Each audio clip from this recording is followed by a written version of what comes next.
So I just finished watching Emesis Blue. I know I'm a bit late, but there is this one scene that is stuck in my head. Oh well, there's two actually. The first one is when we are introduced to Scout. Not that Scout, this one. The scene in which Soldier, after tossing himself a crowbar, which already is phenomenal, gets greeted with the abomination that Scout has become. The introduction of the monster as well as the ensuing fight is pulled off perfectly. We have a clear view of him, yet we can't really make out what he looks like due to the visual effects. That scene is perfect.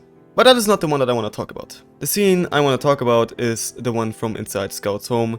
You probably already know which one I'm talking about. After the medic drops Scout off at his home, we get this shot. Scout is in the living room watching a German movie about a murderer, while his mother is in the kitchen cooking. The two have a conversation about Dr. Ludwig, and we then see him take the Emesis pills. The camera draws its focus back on the movie. A girl is throwing a ball against a poster that states, "Who is the murderer?"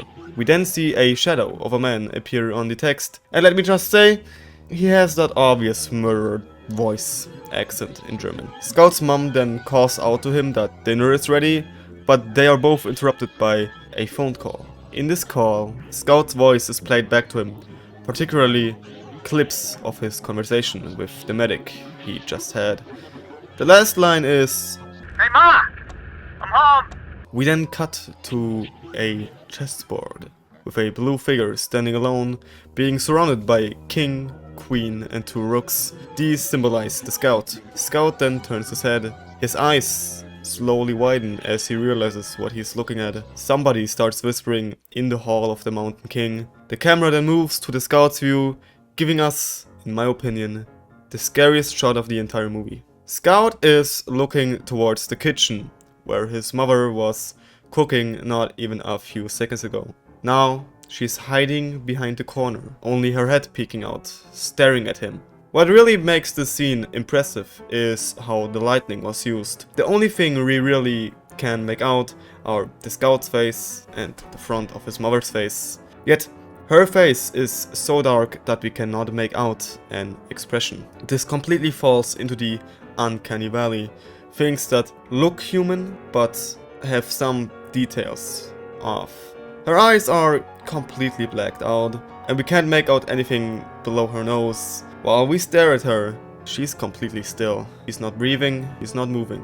The person is still whispering, but once the song comes to an end, her head suddenly crashes down with a loud thud. We then see a hand moving out of frame. Once this clicks in our head, we can make out that somebody has been holding her head for the entire time. This implies that not only was she killed, she was also already decapitated in just a few seconds. The audience isn't allowed time to process this, however, as we immediately move on to see the person that was whispering.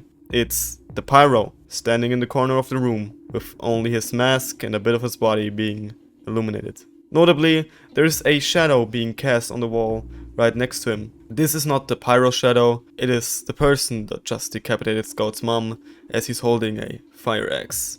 The scene then ends. For me, this is a shining example on how to do horror right. In every other modern day horror movie, the Scout would have been jump scared by either the Pyro or his mom's head, the scene would have been much shorter, and everything would have been much more bright.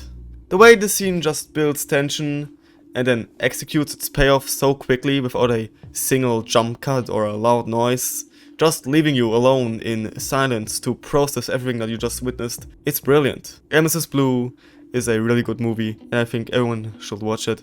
Also, a little extra that I want to mention. It is heavily implied that it was the medic that killed Scout's mother, and later when the soldier is cornered by the sniper, the medic uses the same trick by holding Pyro's head right up to a corner, even using the same movement. This movie is great. You should check it out. Thanks for watching.